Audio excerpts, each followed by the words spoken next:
Aloha! What's up, everyone? Welcome to another episode of Truth in Movies. I'm JayDreamerZ, and today we're going to be breaking down and decoding Night at the Museum, which I'm pretty excited about. Let me know if you guys can hear me okay. I appreciate that you guys don't mind that we postponed until after the Super Bowl. I didn't really want to compete with the Super Bowl yesterday. I'm just posting something real quick, letting everyone know that we're live on Monday. Usually we do Truth in Movies on Sunday, so today is sort of a special Monday edition of Truth in Movies. But yeah, I'm excited. I spent a lot of time decoding this movie, and we're going to jump into it today. Hopefully everybody can hear me. I do see thumbs up in the chat. Thank you guys very much. Appreciate you.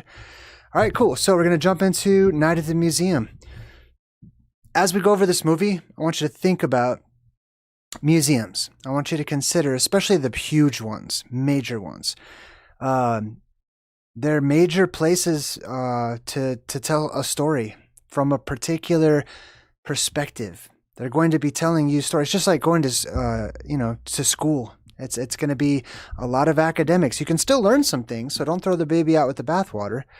But they're going to be representing history, especially an official history museum or whatever. From their own perspective, with their own angles. Now, the movie's brought to you by 1492.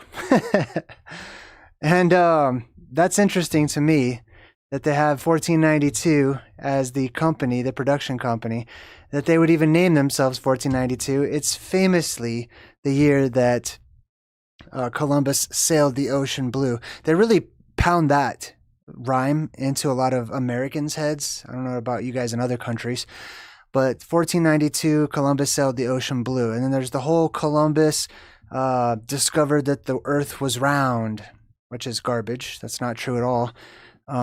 Just a lot of, modern day myths that are made up by people that academics doesn't really do much to correct, right? Columbus did not discover that the earth was round at all. He just went about that far on the atlas from, Europe over here to the Americas, basically. But the age of exploration is important because I always tell people, it's my theory, that after the last apocalyptic cycle during the Dark Ages, like after the Dark Ages ended, it ended with an apocalyptic event. And after that, there was the Domesday, right? Which was basically a census of who was left over and, who owned what land and what people were where and stuff. And they call that the Domesday Book, which is the exact same as Doomsday because that's where the word Doomsday comes from. It comes from the day the dome opens. That's the Domesday. But yeah, the age of exploration was them trying to get their bearings after an apocalyptic event, trying to figure out where they were again in the world and where home was, where Hyperborea was, where the Garden of Eden was. It says here the age of exploration is approximately from the 1400s to the 1600s and was a transformative era when European nations launched extensive maritime expeditions to map the globe, discover new trade routes to Asia, and to establish colonial empires. Listen, they're connected to Asia. This story that they tell you, we need to traverse the Great Sea to find a different way, a long-ass way around to get to Asia when they literally live right next door to Asia. Nothing about that makes any kind of sense, okay? Nothing about them saying, we really needed salt and cinnamon and sugar. None of that makes any sense. That they would risk lives, that they would waste so much money and resources and stuff when they clearly need developing within many of their own countries. And this leads into the bubonic plague and all the things that were happening around these times. It doesn't make any sense unless they were the elite sent out professional explorers to go searching for home, searching for the Garden of Eden, searching for Hyperborea or Atlantis, etc., where their forefathers came from, because that's where many of these tribes came from. They came from the center of the world. So yeah, the story that they're telling you is garbage. I believe. Okay, I don't believe in the official story of the age of exploration at all. The Middle Ages, the medieval period, which includes the Dark Ages, spanned roughly 1,000 years in European history, beginning with the fall of the Western Roman Empire around 476 AD and ending with the quote-unquote Renaissance in the 15th century. Now, you see how they mess with the math so that it's confusing? If it starts in 476 and it's 1,000 years, it should be around 1476, but they call that the 15th century so that you don't make the 1,000-year correlation. They're messing with the way that they describe time and stuff, and time itself is all messed up. The calendar systems are messed up. Time can speed up and slow down based on the movement of the luminaries. But yeah, this was this was immediately after the end of the Dark Ages, or it was after, I should say, the end of the Dark Ages. So the Dark Ages were a time of light. The Dark Ages were a grand daytime up here on the surface. It was an age of light. It was not an age of darkness, as you've been taught. To kick things off, so this takes us into what I call the Satan's little season, or the season of Satan. I believe that began after the Dark Age ended, after the Dark Ages ended. And I think that it started right around the same time as the Black Death began. And I would expect that because the book of Revelation, right, it's got the 4 horsemen of the apocalypse. And, we're talking about, apocalyptic prophecies and stuff in the book of Revelation. It's got the 4 horsemen. It's got the rider that carries the plague and stuff like that. It's cyclical. It's not just it's going to happen sometime in the future or whatever. It has happened in the past. And some people say that already happened. But they're in the same camp from where I sit as people who say it hasn't happened yet. It's going to happen. It's like one event. They can't get it through their minds that this is cyclical. Yeah, it has. They're both right. It has happened in the past. The plague has come and gone. That horseman has come and gone. That horseman will come again. It hasn't happened yet, or hasn't happened again. And they refer to this in the Bible many different times when they talk about the one who was, who is not now, and who will be again. That's cyclical type of speaking in the Bible. But the Black Death was just, that's what I would expect to see in the world whenever the devil is released, whenever evil takes charge of the world. I would expect to see something like this with a kickoff, with an introductory period of, hey, let's get it started the right way. If you're the devil, this is how you're going to make your entrance onto the world. Death, disease, famine, pestilence, plague, war. Look for that in the historic record. And then look for patterns of that in the historic record. And it seems to be about every 1,000 years or so. Now, the date officially for the Black Death was in 1346 to 1353. Keep in mind, like I said, I don't rely upon these timekeeping tables, these timekeeping stamps, these timestamps of history, because time slows down and time speeds up. The luminaries themselves, the sun, that's how we keep track of time, and that's what they're for. The stars are for keeping track of the time. The sun is for keeping track of time. The moon is for keeping track of time. But those objects, when they slow down, our timekeeping methods slow down. When they speed up, our timekeeping methods speed up, and time will speed up. We'll be in the quickening of days like we are now, or the slowing of days. Inversely.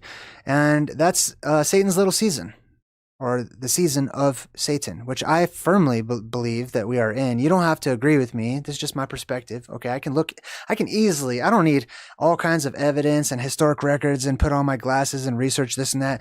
I can simply open up TikTok. I can just look at the world around me. I can go to Walmart. I can look at the people who are the biggest omens of the times that we live in, for me personally. So a lot of that is where we're going to focus on. The movie takes place in Manhattan, which is New York, which is a type. It's sort of an island in New York. That's a type of the Garden of Eden, I would say. And there are many types of the Garden of Eden across the world because, like I said, those people that left Hyperborea, Atlantis, the Garden of Eden, they went around and they renamed the new places where they settled or took over after home places, after places where they came from. They renamed rivers, they renamed mountains, they renamed cities in honor of their homelands, time and time again. So this is why, for example, in Manhattan, the movie takes place right here. Did I zoom in on that even more? So the movie takes place, you see this square, this green square, American Museum of National History. That's a pretty big chunk of land right there. And it's directly next to Central Park. Central Park is a type of Garden of Eden. It's also protected government land, just like a national park would be or whatever. And this is very strange. If this doesn't make your eyebrow go up a little bit and make you scratch your head a little bit, like, why is it in the biggest metropolis in the United States, right, just surrounded by complete consumerism, business, evil all over the place, they have, out of the graciousness and love of their hearts, decided to just square off, a whole rectangle going through the center of this city and say, we're going to preserve this because we care so much about nature and it's just very nice for the people to have.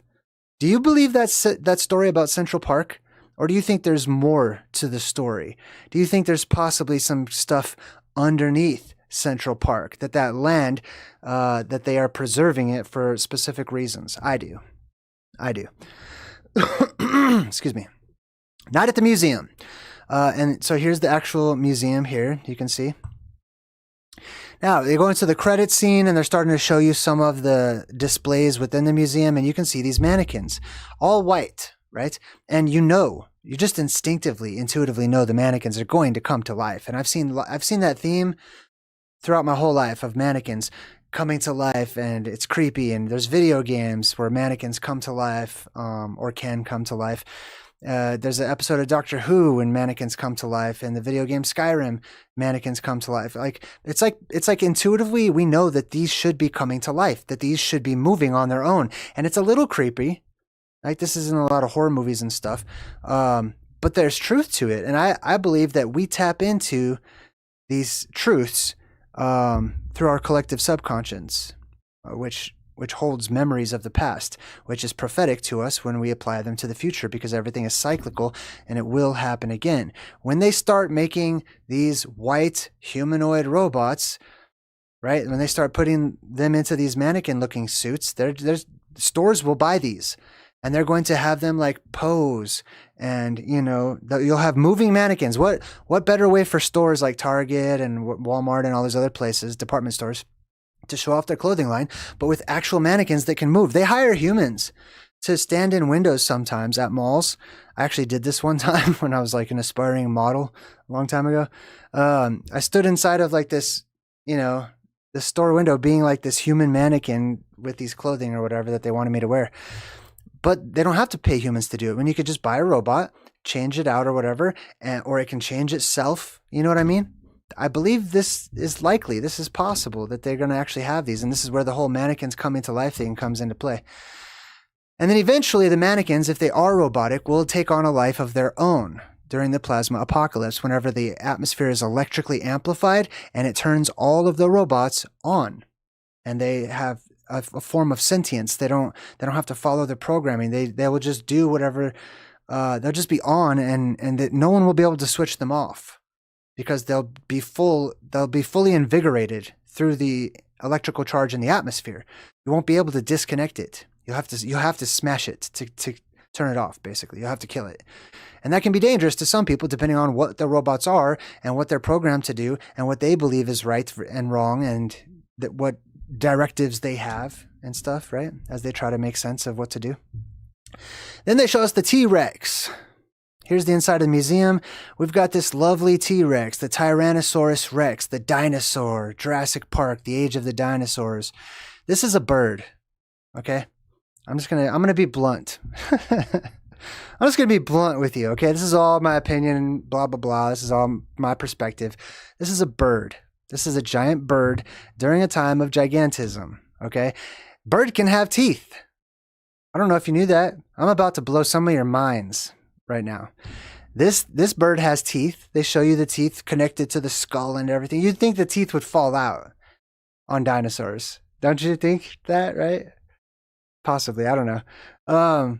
But dude, the birds also can have teeth, and many birds do have teeth. And some people will argue about it, like they're not teeth. Technically it's made out of the same material as your fingernails, blah blah blah. Dude, it's teeth, okay? They got teeth. But did you know that some birds, like geese, not only are these are terrifying, and they're going to be even more terrifying when they're gigantic, because gigantism is going to return to this world. A really good movie Decode we did about that is Love and Monsters.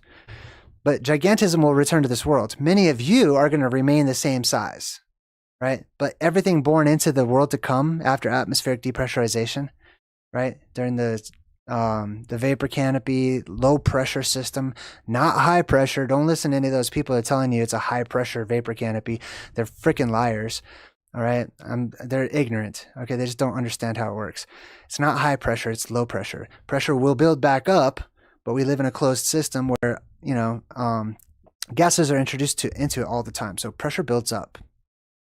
And the apocalypse is a pressure release. So anyways, did you know that geese specifically, and some other birds too, not only have teeth on their beaks, but on their tongues?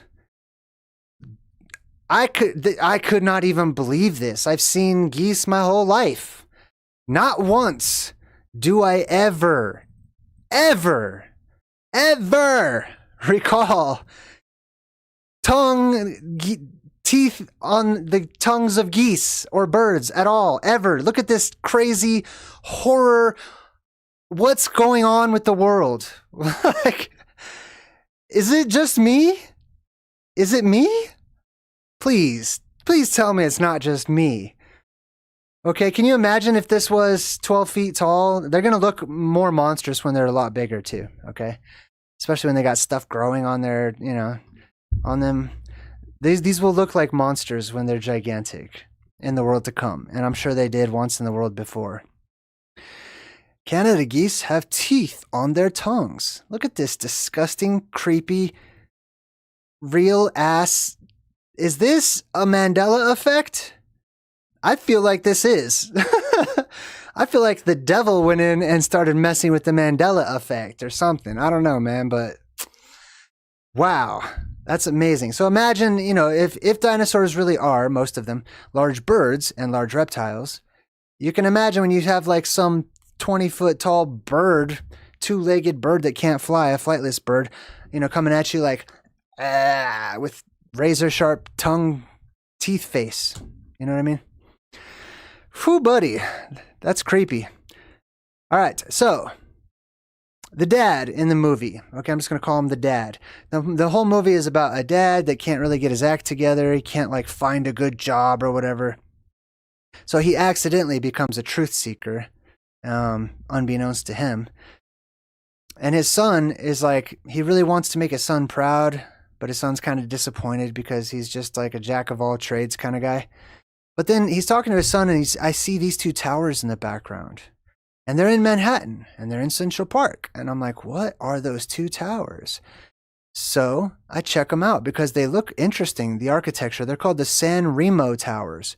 And there's actually another building, I forgot the name of it, that looks exactly like this in New York. And I'm like, wow, I want to look at this architecture, man. These towers were built in the early 1900s. They're gigantic. They're almost like twin tower skyscrapers that meet at a base. You see that? They're really weird looking and strange for their times. If you zoom in on the tops here, which I'm going to, look at this. Look at all the detail that goes into something you can't even see at the top. And you know what? I've seen this image right here before at my local museum, actually. It used to be a courthouse. You guys have probably seen that video where I went to the courthouse. I've seen this. I wonder what the heck this was. It's like this bendy Pringles chip looking mirror thing that's always blank. It looks like there should be something inside of it, like it's a frame and there should be a picture inside of it, but it's always blank. I have no idea what that is. And if you know in the chat, please let me know, because I have no idea what that even is, because they have it a blank one of those at my local, courthouse / museum or whatever as well. But anyways, my point I wanted to make with this was that I believe that people designed a lot of these buildings to work with the electrical field that was once in the atmosphere, and a different atmosphere compared to the one we have today. And so they built these things to work with electrical fields. And oftentimes you would have one, like an arc going between these. So people used to put something like this, but on a small scale, in their fireplaces. And I believe it was to create an electrical arc between the two to create a light, or a light source or something, or an energy source. But yeah, that's really interesting to me that they showed that building. They keep showing. They positioned him perfectly. It's not like they just he happens to be there. This is a movie. They did this on purpose. They said, stand right there. And they put him off to the right. He's not even centered on this picture. He's on the right side of the frame. They wanted you to see these two buildings in the movie. They wanted you to see those and have them register subconsciously. The kid says, they're talking about him getting a job. He says, everything's going to come together, it'll work out. The kid's like, what if you're just an ordinary guy who should get a job? This dude's trying to be an entrepreneur. He's trying to start his own business and stuff. It's just, it's not really working out. And the kid, it represents a lot of, he really takes after his mom in this movie, but he represents a lot of us, a lot of humans in the world that we live in. Why don't you just get a job? Why don't you just do what everyone else is doing? Why don't you just go be a faithful, dutiful slave, right? I don't like this kid. I do like the dad, though. But anyway, so the dad's out there. He's trying to be a good dad. They walk off over this bridge, and you see that same building in the background. Again, they want to make sure you see that building. Now, he goes to this employment agency where he's trying to get a job. God, those are the three worst words. That's the worst sentence I can probably think of. Next to I hate you. I don't know. Get a job. I hate that. Go start a business. That's way better. Those are three way better words. Start a business instead of get a job. Anyone that says get a job is probably one of the biggest flag-waving government slaves that there is. So I saw this because it's obvious, right? Big Apple. And I want to talk about Big Apple because, as I said, New York is a type of, symbolically, they're trying to recreate the Garden of Eden every place they settle. They're trying to make it home again, So why the Big Apple? What does apples have anything to do with New York? I've been to New York a couple times. I don't even remember seeing an apple tree. I'm not saying they don't have apple trees, but I don't know. I would associate garbage with, garbage bags and garbage cans more with Manhattan than I would an apple. It smells like garbage, the whole city, to me. So what's the Apple association? Why is it called the Big Apple? It's because it's a type of Garden of Eden. It's not the apple you're thinking of. It is. Okay, there's the Adam and Eve apple or whatever. There's a reason why that was an apple. There's a reason why we associate the apple with the Garden of Eden. It's not because they had apple trees in the Garden of Eden. I'm sure they had way better fruit than that. It's because of the shape of the apple. This right here is a plasma focus device, a dense plasma focus device. Basically, it's a laser of plasma that shoots out of the top of this little hump, this little hill right here. And there's other lasers all the way around it that bend inward. All these lasers surrounding this thing bend inward. They go down into this, they meet, and they knot up so tight that a beam of light shoots straight up out of this. And this is the apple shape. This is the top of the apple. This is the protective barrier around the Garden of Eden. It's known in the Bible as the fiery sword that turns every which way, because this is electricity and it will follow a current. This is the Ouroboros that chases its own tail, the serpent that chases its own tail or eats its own tail without getting smaller and smaller, because it's not eating it. That's the alchemical way of drawing a current, was the Ouroboros. an electrical current. Okay, it's a circle that's just going around in a circle. It's on a circuit. So this electricity, this wall of plasma, this dome, this plasma sheath surrounds the Garden of Eden. And it looks just like this. So if you were to see it from a distance, it would look like an apple, especially if it's red in color, which these plasma focus devices, this plasma sheath is red in color because of the difference in density between the inside hole and the outside. And if you have a large enough one and the density is different, the pressure is different, it will be red. The gases will turn red. So this will look like a big fat red apple at the center of the world in the Garden of Eden. Here's another view, another angle. You can see it goes up and then it caves in on itself. It goes up and it caves in. This is the top of the apple. Here's a CGI version of the same thing. You can also see that it looks like the umbrella, that comes up in like 2 seconds. Okay. He says, she asked him about his company that he started. He's like, oh yeah, well that was an umbrella corporation. And I'm like, umbrella corporation, interesting. And a corporation that covers all of the other corporations, like BlackRock, which is in the middle of the world. Rupus nigra, Black Rock. It's a mountain on maps from the Middle Ages. That shows those maps from the Middle Ages show a circular island continent at the center of the world, and in the middle of that continent is a magnetic rock, a magnetic mountain, a black rock. Umbrella corporation, BlackRock.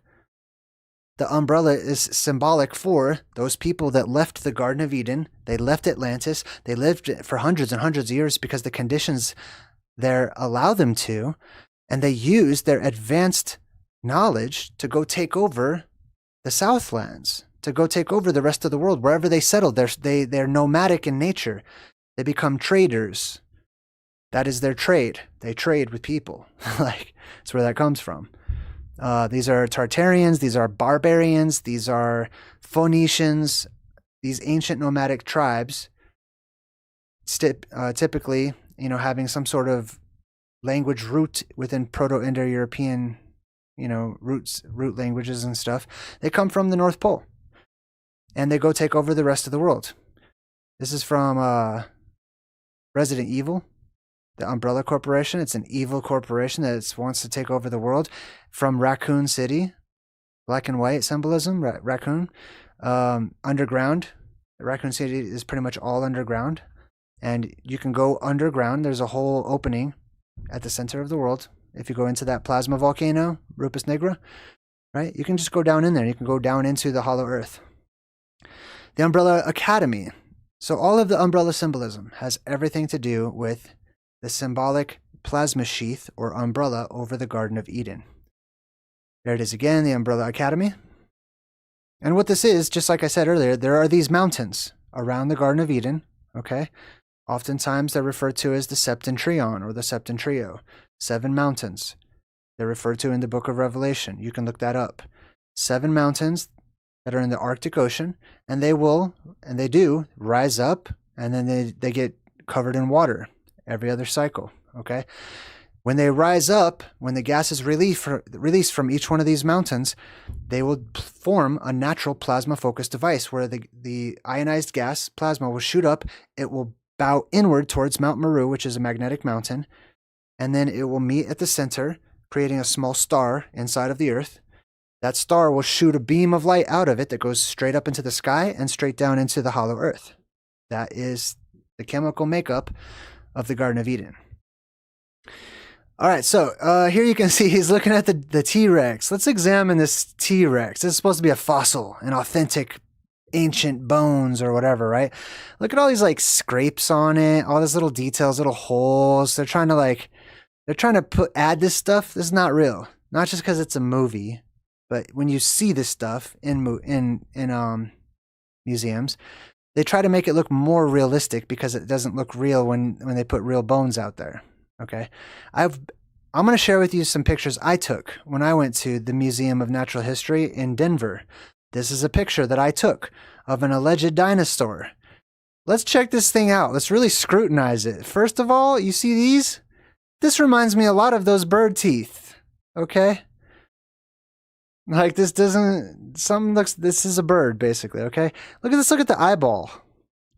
Do you see something wrong with this picture? Look at this. It's like individual little platelets in a perfect circle held together by some wire. I had to take a picture of this. And then I took another one from the side over here. This is a bird, just so you guys know. And then they add these weird extra eyeball bones to make it look like it has eyeballs or something. I don't know. But it's all fake. It's not real. It's based off of real gigantism. Look at this T-Rex freaking face. I took this picture in the museum. I thought it was hilarious that the wooden looking tooth is broken off. You can clearly see it's just fake. This one's scratched. You know, it's got like the paint on the outside is scratched or whatever. Like they don't even try. You know what I mean? Anymore. These dinosaur bones are not real in the museums. There is really gigantism. It's giant reptiles. Gigantism returns to this world. Giant humans, giant reptiles, giant bugs. But they just wrap them all into this blanket term called dinosaurs. And then they rearrange the bones however they want to, and they just make monsters. Here's me posing for the camera. There's a giant fish. So a lot of the things in the ocean remain gigantic because of the buoyancy. All right. And a lot of the bugs, the giant bugs, are seafood, as you guys know, in the ocean. Here's my boy posing. I'm like, hey, there's your ancestor. Go pose like your ancestor. I'm just joking, right? They're trying to say this is the monkey human ancestor, Lucy. And here's my son posing like it. I just thought that's hilarious because I don't believe that humans come from monkeys. I believe the exact opposite. I believe that monkeys are humans, or were at one time humans that mutated into animals, into monkeys. And if that's true, that there was a time when humans... I love having fun at the museum. If it's true that there was a time when humans, right, like myself, mutated, not evolved, but mutated into animals, into monkey animal forms, right? That was a time of high radiation in this world. And there was different factors that went into whether or not they mutated into animals. I completely believe monkeys are humans that mutated. They lost speech, they become dumb humans. They have super strength too. That's another part of the plasma apocalypse. But I don't believe in these things turned into this, not to put myself on a pedestal or anything, being a human, but this more likely humans turned into that. Which, by the way, there's different prophecies, most notably in Islam, where they talk about how some humans, actually there's prophecies, I found prophecies of humans turning into monkeys in pretty much every major religion that I can think of. I did a presentation about that too. And not just monkeys, sometimes pigs. Pig people. There's me and my boy in front of the woolly mammoth tusks or whatever. All right, back to the museum. Now, you got the museum coordinator. He represents like the big tech companies and corporations and stuff of the world today. He also just represents your average person who's in a position of authority but knows absolutely nothing. The idiots are in charge of the world. So he says, he's really pissed off because some kids were playing around on the museum equipment. And he goes, do you know what museum even means? Oh, it doesn't mean, oh, daddy. It's a big Tyrannosaurus thing. He doesn't know what the word museum means. That's why he's going on and on with, well, it doesn't mean this. And I hear people talk like that all the time. To me, it's an omen. And it's a sign of the season of Satan that we live in. And when I say Satan, I don't mean some humanoid figure that's red-skinned and devil horns and a tail and all that stuff. I just mean a lack of energy. That's what I personally mean, okay? We go through shifts between an energetically amplified surface world and one that lacks energy, where the energy is lacking or being siphoned from the surface back down into the heart of the earth, charging like a battery. That's the time we live in. Okay, that's Satan. That's, to me, evil. It's just a lack of energy. Energy gives life. Energy gives intelligence. Energy gives vigor, and you know what I mean? It gives you energy. But this guy has no idea what he's trying to come out here like he's all in charge and stuff. And I love it whenever pseudo-intellectual people believe that they're intellectual. But then whenever they get backed into they back themselves into their own corner, and he says, like, do you even know what museum means? It means, it doesn't mean, you know what I mean? Like, this is how they talk. So let's do ourselves a favor and learn what the word museum actually means. So that way, if some I'm in charge kind of person comes your way in the future and asks you, do you even know what museum means? You can tell them. It's directly from the Latin word musa, which is interesting because that's also one way of saying Moses. From the Greek mousa, mouse symbolism, mice being humans or symbolic of humans, rats and mice being symbolic of humans in the movies. The muse, also music, a song, ultimately from the Proto-Indo-European root word men, which means to think, like the organization Mensa, thinkers. So it means to think. So museum means place of thought, place of thinking, the place where you should be thinking, to muse. Opposite, the A in that same language means without. So when you are amused, like, I don't know, staring off into the Super Bowl, watching stupid commercials, because sometimes they have really good commercials. Shut up. I'm sorry, but dude, I used to feel the same way. Okay, I feel bad. I feel pity for all the people that say that kind of stuff, because I many times in my past said the same stuff. I'm kind of jaded that Super Bowl was yesterday, and I was ready to do a live stream yesterday. I had no idea that it was Super Bowl time, and I'm like, man, Super Bowl's on. I didn't know that. But anyway, yeah, to think. So if you're amused, then you're not thinking. You're just not thinking at all. Okay? And if you're not thinking, somebody else will do the thinking for you and tell you what to think. I promise. You're easily hypnotized when you're amused. So the other 3 security guards, they're trying to hire the new guy, Ben Stiller, the dad, as the new security guard that's supposed to replace the 3 of them, right? And they say that Ben Stiller leaves their office, and they say, do you really think he's the one? And he goes, oh yeah, he's the one. The one is in reference to the truth seeker. The one is in reference to, the spirit of the blue beam that shoots up out of that magnetic mountain. When I say the blue beam, I'm talking about ionized gas from the inner Earth, because when our surface world depressurizes, so will the inner Earth, and all the gas will rush up and ionize, becoming light or plasma that shoots up out of volcanoes and caves and stuff. He's the one. Now, they show you this little diorama of these Native Americans from long ago, wearing barely anything, having long blow darts and stuff. Really, really basic, right? Huts, straw huts and stuff.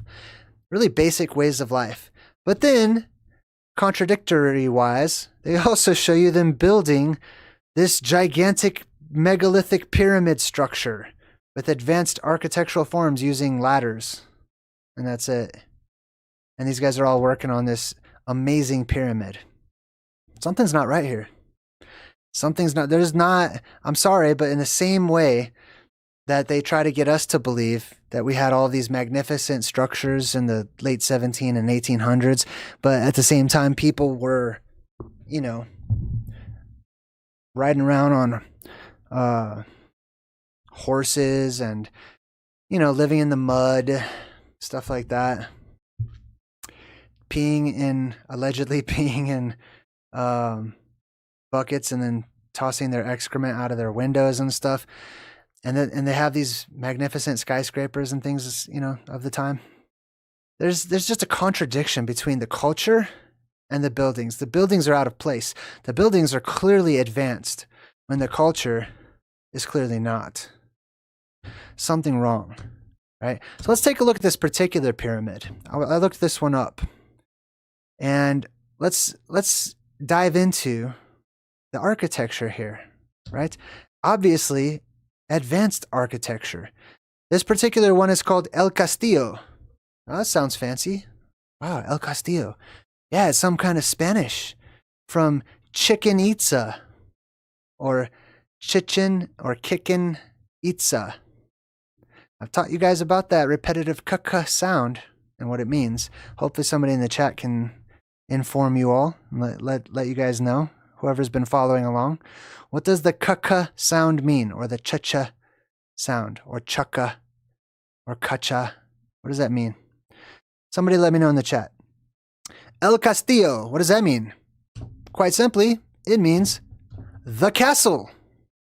El Castillo. This is called the castle. A castle. Interesting. Because there's a lot of castle building during the Dark Ages, which was the last time that we had these beams of ionized energy rushing up through the Earth, because it was an age of light. And that light came up from geoplasmas within the Earth.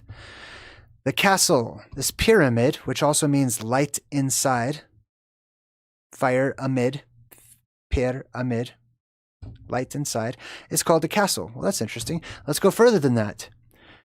If we look up castle, we see it's a diminutive form, a smaller form of castrum, meaning fort.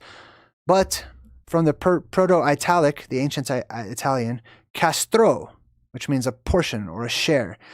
And it is related to, shares the exact same root word as the Old Irish cather. Cater. Cater. Interesting, like cathedral. Cathedral. Right? Cathedral. I'm not just playing with words, okay? Listen, some people out there, this really grinds my gears. I've always wanted to say that. It really irritates me that some people, I'm not doing what some people do. There is a whole trend in the truth-seeking community where people just speak gibberish, associating one word with another without actual etymological studies and research. I research the origins of words. I look into the different languages. I find out their roots. I pick apart the suffixes from the prefixes, etc. Some people out there don't do any of that work at all. And they're just like, yeah, cloud, proud. And they'll make up some weird association it just sounds like it could be feasible. Sometimes they're right. But listen, man, this is an area of expertise. I mean, I don't know how else to put that, okay? You can go around and guess, and you can be right sometimes, but just beware of people that are doing that, okay? People that are like, dog is God backwards, so therefore they're trying to get us to worship dogs or whatever. Then no, okay? Just because you can spell a word in different ways and rearrange the letters does not mean that that's the intent, okay? Sometimes it is. Not every time, okay? So just calm down. This is to all of you, especially all of you people that have other YouTube channels out there.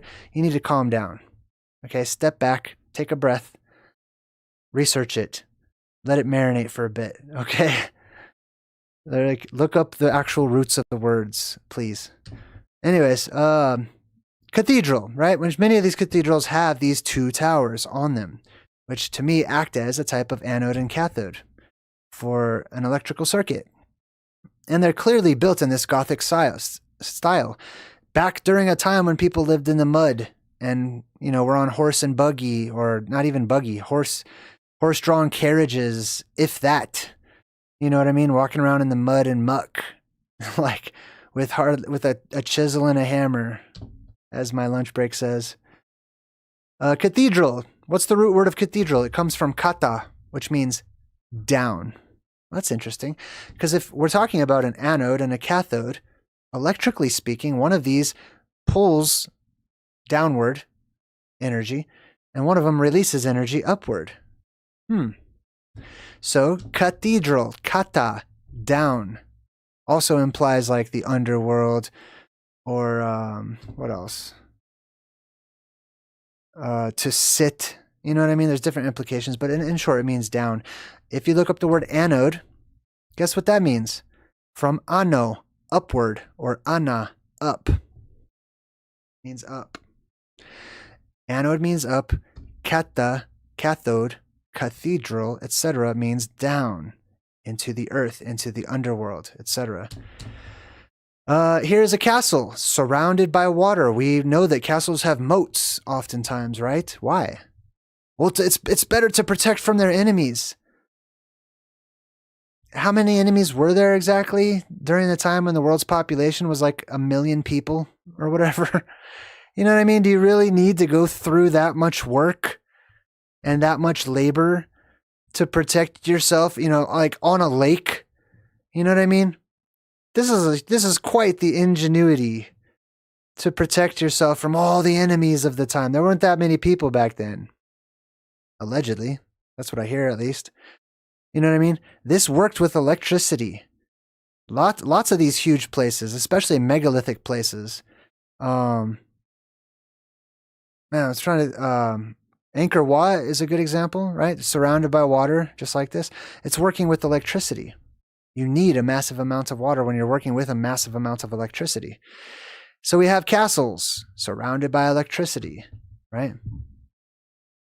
Here's another one. Just in the middle of a lake or pond or whatever, right? And they'll also tell you that they peed into that pond and pooped into that pond. No, they didn't. No, they most certainly did not. Not in my castle. You get banned. You get banned quick for doing that crap. You'll get worse than banned. You get banned from life. You do that crap in my castle. Listen, man, they're not going to live in a place that's just surrounded by a moat of excrement. They didn't have to go to the bathroom because the atmosphere was electrically charged and they were energized already, so they didn't need to eat a bunch of physical food and then process it, you know, in the form of poop or whatever. The body naturally just processed it. It didn't have extra to get rid of or whatever. Plus, people weren't consumers back then. So, pyramids, castles, cathedrals, all similar. Fire inside, energy inside, working with the ether, working with the energy, the amplified electrical field. I wonder if we can find an example of all three in one. A pyramid, a castle, and a cathedral. I give you Mont Saint-Michel. Mont Saint-Michel. The mountain of Saint Michael. Is a castle, is a pyramid shape, and is a cathedral. All three in one. And it was built during the Dark Ages, during a time of, you know, technological darkness, basically, allegedly. Something's wrong with the story. Something's wrong with the natural history that's being portrayed. Now, speaking of working with the atmosphere, with the ambient electrical field, or amplified ambient electrical field in the atmosphere, etc., they show you Rome, ancient Rome. Look at the Colosseum. Look at the Roman architecture, etc. Not modern day Greece, not modern day Rome, not modern day Italy. Those places took their architectural designs, and it was a copied form that came from Atlantis. It was a copied form that came from Hyperborea and the Garden of Eden. That's how they have to build buildings in these places, because they work with the extremely electrified atmosphere.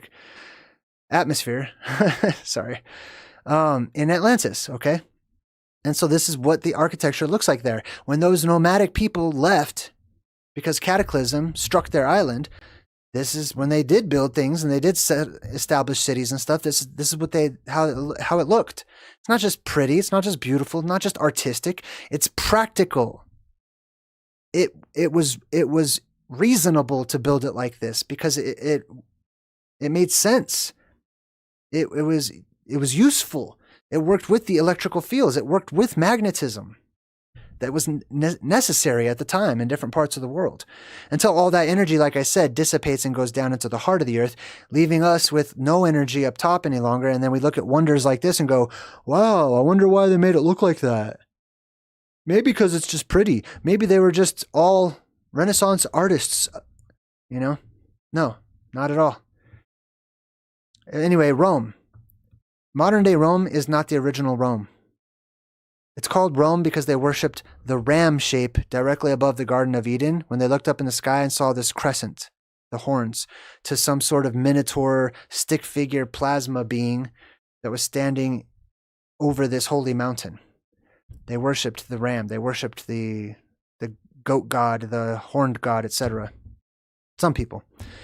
It depends on your perspective. You know, different people interpret the shapes in different ways. Now they show you some of the rest of this museum, and in the background here, just briefly, you can see this huge snail shell. Gigantic snails existed in our recent past. And I've got many videos. Feel free to check out my Plasma Apocalypse playlist, which is an actual Plasma Apocalypse playlist. There's people going around using the word Plasma Apocalypse. Okay. Listen, I'm okay. I'm okay with that. It's not my word. Okay. I didn't like make it up. I just put two words together that made sense. Someone else had described their version of the apocalypse as the electromagnetic plasma changeover event, the IMCO. But the more I spoke with that person, the more I realized my version of the apocalypse, although it has similarities to theirs, is entirely different. So I had to name my version, how I see it, you know, my perspective of it and the sequence of events and the things involved. I had to give it a different name because it's different. You know what I mean? Similar is not the same. It's different. There's other people out there that are now, and I'm honored. Okay, I'm honored that people are throwing around Plasma Apocalypse. Thank you. That's great. But they're starting to come up with their own versions of the Plasma Apocalypse. So just beware when you hear Brand X, okay, talking about the Plasma Apocalypse. It's going to be a variation of the original, which you'll find here on my channel. It's from my perspective, okay? I'm not like the authority, but I do paint it with my own colors. I do flavor it with my own seasoning, okay? I spice it up in my own JayDreamerZ kind of way. And that is mine because it comes from me. It comes through me. It's filtered through me, right? That's what I'm trying to say. So by all means, you can say Plasma Apocalypse. You guys can go teach about it and stuff if you want to or whatever. But just remember, when you hear other channels talking about it, if they might stray off a little bit from home. They might have their own perspectives and their own, you know, they might not know how it works. They might call something a Phoenix phenomenon, or they might call something a sodium vapor canopy, but not understand how the sodium actually gets into the air. It's not boiled. Sodium doesn't come into the air. It's not sodium vapor because the oceans are boiled. That's not how that works. It's through electrolysis. These are just small examples, okay? I'm honored that people watch my content and read my books and stuff, and that they, you know, do what I did, is just stand on the shoulders of giants. But, you know, just beware. That's all I'm saying. There was giant snails. That's all I'm trying to say, okay? Giant snails did exist. Giant insects will exist once again. I've got a whole video about giant snails and how insects grow to gigantic sizes whenever you increase the oxygen content, decrease the pressure, etc. And here is the thumbnail for that video. If you'd like to check it out, it's called When People Lived in Snail Shells. It's very informative. It's very interesting. If you like the subject of gigantism, feel free. And if you think other people will like that kind of content, I'm begging you. I don't often do that, but please share. Like, please go share the video if you think people will enjoy it. I'm trying hard to make my videos so you guys will want to share them. Okay? It's what I do for a living. So the more you guys share it, the more money I will make, and the less stressed I'll be, the more sleep I'll get. Like, you know, I put a lot of work. Listen, I'm just gonna real quick, and then we'll get back to the movie. I watched some Gen Alpha 16-year-old make about $1 million on a YouTube live stream the other day by putting on like a ninja mask and then freaking out, holding up a phone that had 911 programmed into it. And he's like, guys, I'm going to do it. I'm going to do it, guys. I'm going to call 911, guys. I'm going to call 911. I'm going to get arrested. I'm going to jail. I'm going to jail. If 2 more people subscribe, if 2 more people send me some money and donations through disco ball fucking emojis or whatever, I'm going to do it. I'm going to call 911, guys. Here I go. Let's count down from 10. for the millionth time. Let's count down, and at 0, I'm going to press the button. I'm going to call 911. I'm going to go to jail. Oh my God. 17,000 people were watching that live stream. 17,000. I'm a little bit pissed off. I'm sorry, but come on. As a content creator myself that stays up all day and all night researching and video editing and, working on my website and putting things together for my audience, for the world. Yeah, I'm a little pissed off. Like that people can just go be blithering idiots on the internet and be millionaires. Anyways, back to the movie. Thank you so much for letting me vent for 2 seconds. All right. Now, Dick Van Dyke, the old security guard, says, on the left there, you see Attila the Hun. Now, most of you have no idea who Attila the Hun is. You've heard of him. Let me ask you in the chat. Let's do a pop quiz. Don't Google it. Do not Google this. Type in the first country that comes into your mind when you hear Attila the Hun. Where do you think he's from? The first country. I'm going to wait just a little bit because I want to see. But don't Google it, okay? Just be honest in the chat. Just type in the first country that comes to mind when you hear about the Huns or Attila the Hun specifically, right? And I'm going to, okay, so I got some stuff coming in right now.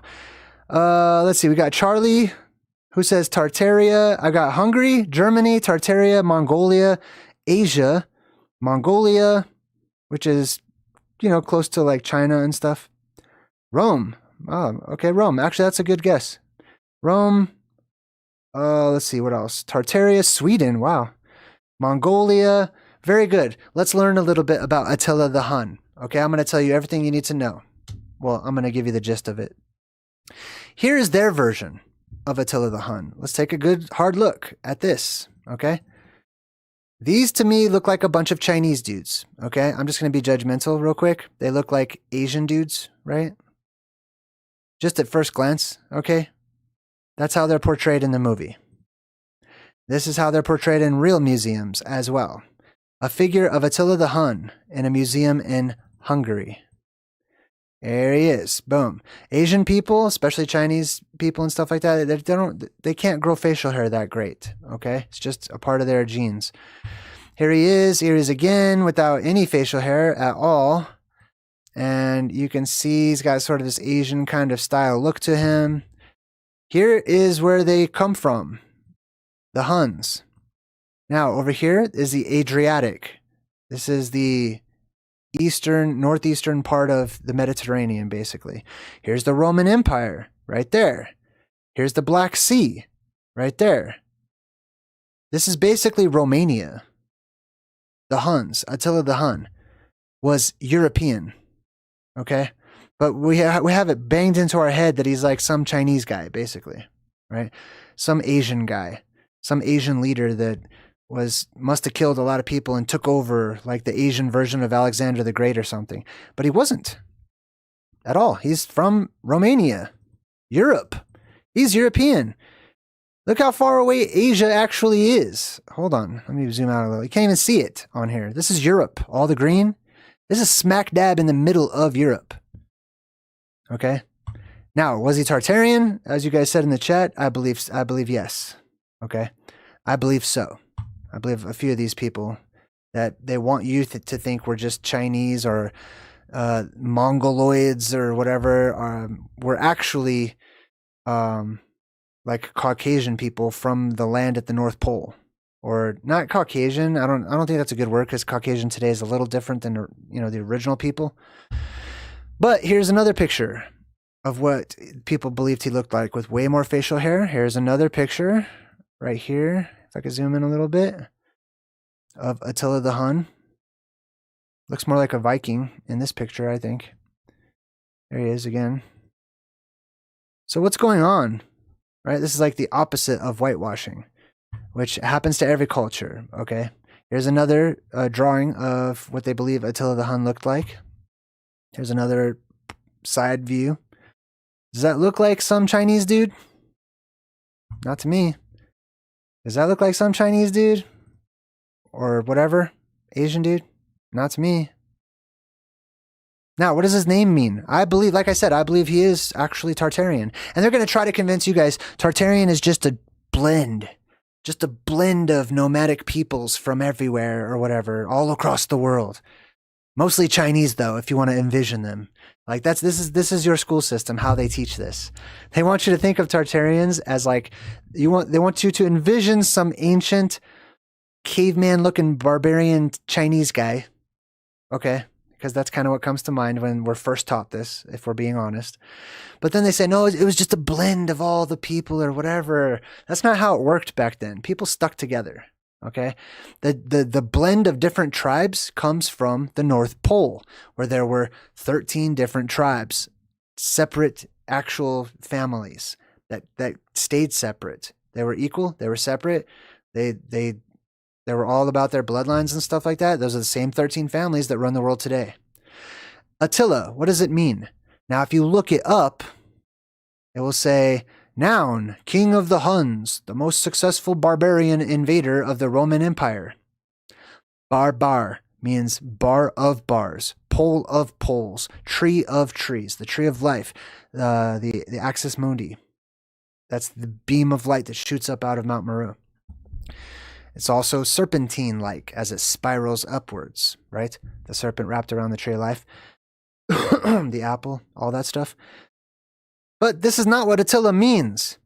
This is why some of you find it hard to look up the actual origin of words. When you try to look up names, it'll say, here's who that person was. We need to know what Attila means. Let's break it down.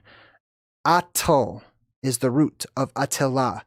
La is just a diminutive suffix, which means it's a feminine diminutive suffix, I believe, which means it's female. It means small. It means like. Okay?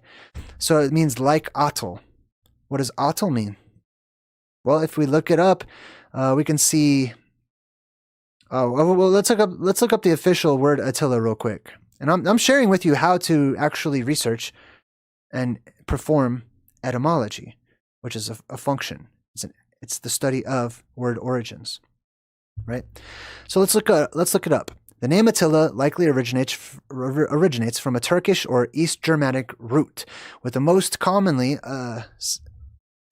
Turkey or East Germany, not even close to China or any of those places, with the most commonly cited meaning as little father or oceanic or universal ruler. It's formed from the Gothic word Atta, which I disagree with that, okay? But I that's fine. So with the diminutive suffix, which is la, Attila, Attala, right? So little father. I don't think that's correct though. This is their best guess. And when it comes to etymology, a lot of it is guesswork. Okay, it's educated guesses, but it's guesses nonetheless. Some of it's pretty established, but a lot of it's guesswork. Okay, and it's a lot of professionals out there guessing. Now, Attul comes from, to know what it originally meant, we need to look up this god called Quetzalcoatl, because it tells you. Quetzal means feathered. Coatl, they say, means a snake. They are also not correct. Okay, this word comes from Hebrew. This comes from Phoenician, which is the first language, the first written, alphabet, I'm going to say. All right, Paleo-Hebrew, or Phoenician, you can call it. Now, the ko means like. Ka, it's a prefix. It means like. Snake-like is what coatl means. It doesn't mean a snake. It means like a snake, or serpentine is really what it means. So, Attala, or Attila, with the diminutive suffix, means little snake, little serpent, or little serpent-like person, right? Somebody who is like Attul, or Atlas, which is the tree of life, okay? A conqueror, a world leader, a change, a mover and shaker, etc. Anyways, I just wanted to break that down. I wanted to sort of dispel some of the expectations whenever we think about, historic figures, whether it be Alexander the Great, George Washington, whoever, and really break it down, because many times they're symbolic. Their names are symbolic, just like actors today. All right. Let's continue on. Anyways, Attila the Hun. Chinese guy, Mongoloid invader, or Nordic-looking Viking Tartarian guy. You tell me. I don't know. Next up, we're going to go to Easter Island. I'm actually pretty excited to talk about this Easter Island part. You know it's not called Easter Island, right? That's just what like white people called it when they got there. They wanted to name it after Ishtar. If you guys know who Ishtar is, please let them know in the chat. I appreciate your help.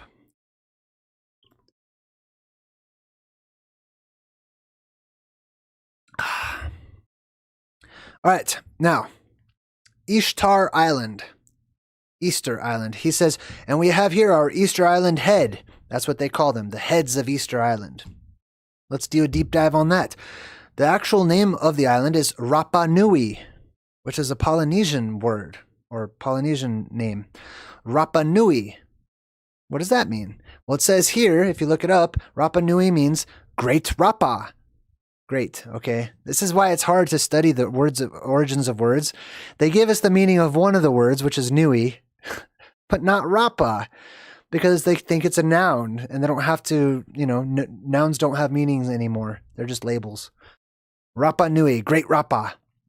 Or Tapito Ote Henua, Navel of the World. That's interesting. So these gigantic stone heads at Easter Island are related to the concept of the center of the earth, which is the navel of the world. It's another way of saying the center of the earth, right? The center of your body is your navel. The navel of the world. The navel of a peach or of an orange or of an apple. The navel of the world, the center of the world. Interesting. Rapa Nui. It's called the center of the world because people came up from within gigantic volcanoes that make up this island. Every other cycle, this is a volcano. The whole island is a volcano. Okay? Why on earth would anybody live inside of a volcano or around active volcanoes? I'm going to tell you right now. Every other cycle, volcanoes are places of power. They are life-giving. Every other cycle, especially the season of Satan, they are destructive. They are evil. They are death mountains. So every other cycle, these mountains will be revered, and every other cycle after that, they will be demonized. They will be feared. Okay? But during the cycle in which geoplasmas, cold plasmas inside of the earth rise up and rush up, giving life to this area, people will love to stay here and settle down, and they'll come up. These will be passageways. These are passageways down into the hollow earth.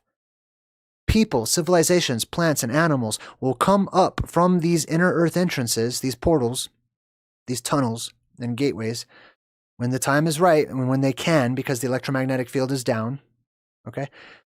Entire civilizations will come up through these openings from the world below, and they will settle in these islands, and they will think, some of this is speculation, but if they know that you can come up to the top of the world through the center of the earth, some of them may call this the center of the earth. Some of them may refer to this as the navel of the earth, the Garden of Eden, the paradise place, or whatever. And they come up and they settle on these islands. This helps to explain why there are animals that have no earthly business on these islands that are native to them. How'd they even get there? So they have these gigantic stone heads, as they used to be called, the moai. Do you notice how they're at weird angles, right? There's not just randomly placed there. These gigantic megaliths sank down into the island. How? Through liquefaction. The island vibrates because it's a freaking volcano. During the apocalypse, the whole earth will vibrate and all the water will rise up to the top and it'll become liqueform and turn into quicksand, okay, in many places. So stuff like this will just sink straight down. Sometimes it might slide to one side. If it's balanced, it'll just go straight down. And it'll sink into the earth. And once the earth stops shaking, all that water starts to go back down and it just solidifies very quickly and it'll hold these things in place. But underneath those heads, they have entire bodies. They're entire statues. And look how far down they go. This is how far down an object sank into the earth. So all the people that study mud floods and are interested in these types of things, you need to look into this. Liquefaction. It is not just mud flowing from some mudslide somewhere. It is the entire earth shaking, vibrating. Not just an earthquake, but vibrations on top of shaking. Okay? So much vibration that all of these heavy objects, dense objects, they just start sinking straight down into the earth for about 50, 60 feet. The earth conceals. The earth hides things. This is the earth's cover up. Not the elites, not human beings or whatever. Some people that know about it might keep that knowledge to themselves. They might realize people are stupid, and if I go around telling them everything's sank into the earth, I'm going to get laughed at, and they're not going to believe me anyway, so screw it. I'm going to keep that information myself. And then later on, they can be like, you're evil, you're the Illuminati, you're hiding things from us. No, you hid things from yourselves, okay? By not researching, by not doing the work, by not going back to your roots, by not discovering the ancient ways. So stop pawning it off on the Illuminati, please. Like, you need to go research. The information is freely available to anybody with a mind to go find it. I believe. That's my perspective, okay? Let's continue on. Oh, so these are called moai, right? What does that mean? I'll teach you. I'll tell you. It's not just a name, not just a word. It means something.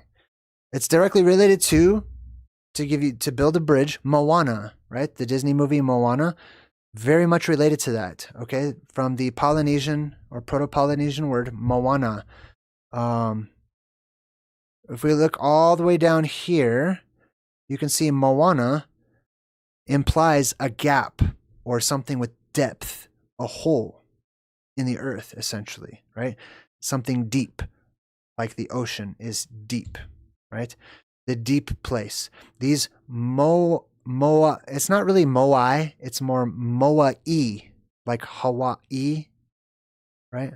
Hawaii, which is also, I mean, if you understand Hebrew and Phoenician, you can understand a lot of these Polynesian words because it's the same language, basically. All right, like Hava means life. E means place of or my. So Hawaii or Hawaii means place of life. How can it be a place of life when it's a freaking volcano? Because every other cycle, it is a place of life. It's a place of power. These people, right? These statues come from the deep.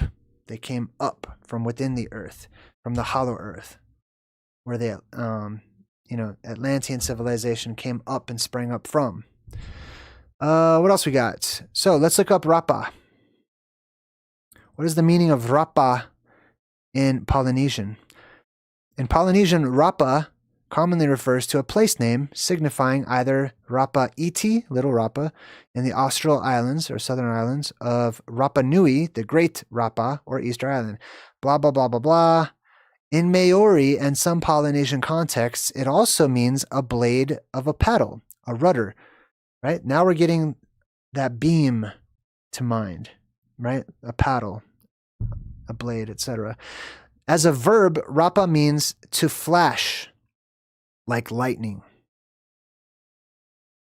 Great flash, great lightning. Plasma, geoplasma, inner earth gases that ionize and become electric, shoot up from the volcanoes of the earth, creating pillars and poles and beams and paddles and reeds and rods and all this stuff. Lightning from the earth. It also means to seek, Rapa. Now, it's interesting to me, like the name Raphael. It's related to Hebrew, once again, and it means healer.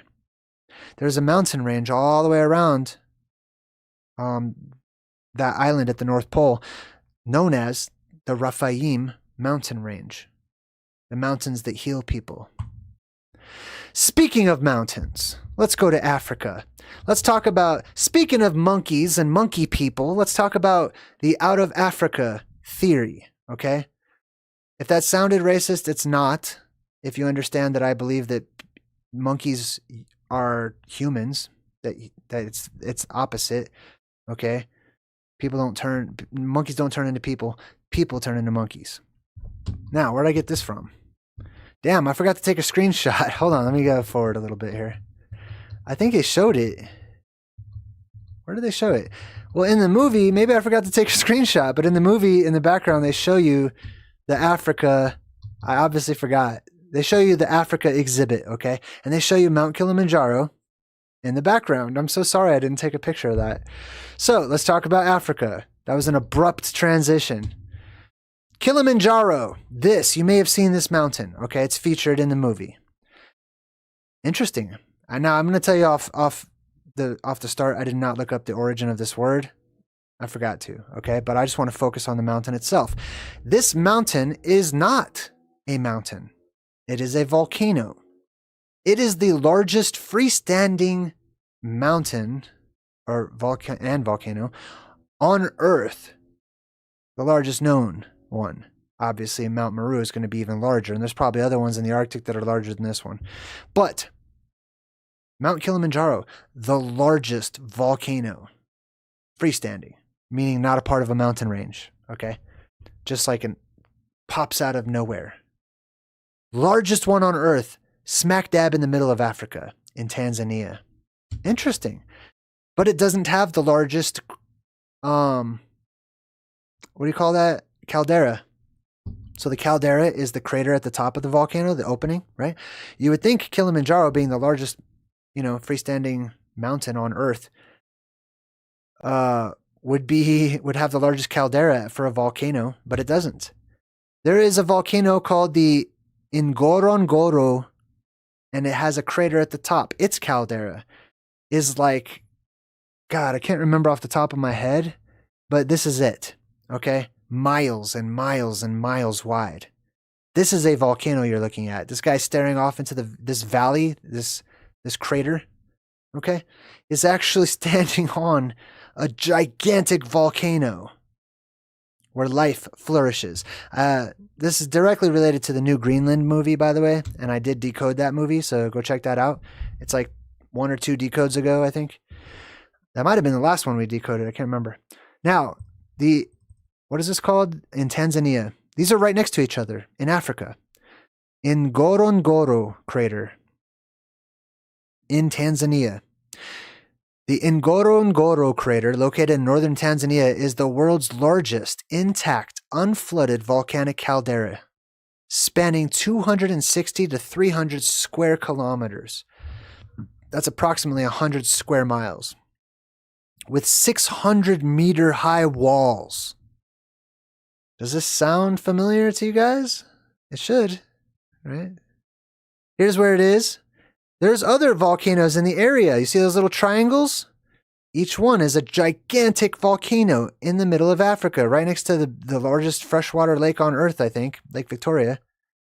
Right? This is a perfect place for, has all the stuff you need to live, to survive. There's a couple of other volcanoes. One of them has an interesting name. You see that? Mount Meru. In the middle of Africa. Like I said, these were places of power. These are exit points from the hollow earth to our world. And they weren't always full of dangerous hot lava. Okay? There were times whenever that lava was expelled and it was replaced with cold plasma from within the earth, geoplasmas that are life-giving, that would actually rejuvenate your skin, make you younger, eradicate disease. And it wouldn't electrocute you or anything. It's just cold plasma. These were hallways, the halls of Amenti. These were passages and tunnels that lead from inside the earth to the surface world. And people emerged from these places. This gives credence to the whole out of Africa theory, which is correct. The problem is people are so limited that they want it to be their continent only. Right? No. All humans came from Africa. Boom, that's where I'm from. No, all humans came from Greenland. No, all humans came from China. No, you know what I mean? God, man. Humans are thick, I swear. Anyways, so back to the movie. Now, why does everything come to life in the movie? Because the movie, this museum, is a type of Garden of Eden, okay? Libraries and movies, museums are all usually types of, symbolically, a type of Garden of Eden, okay?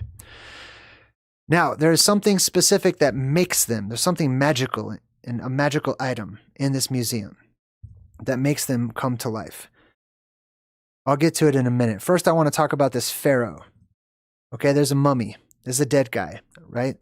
This is the dead coming to life. There's a pharaoh in here who is a type of King Tut. They don't use King Tut's name, but they make it clear he is a type of King Tut. You've heard of King Tut, but most people don't know anything about King Tut or who he is or anything, right? This is also a Mandela effect that King Tut has two things sticking out of his forehead. He's got like a snake and something else over here when normally it was just a snake.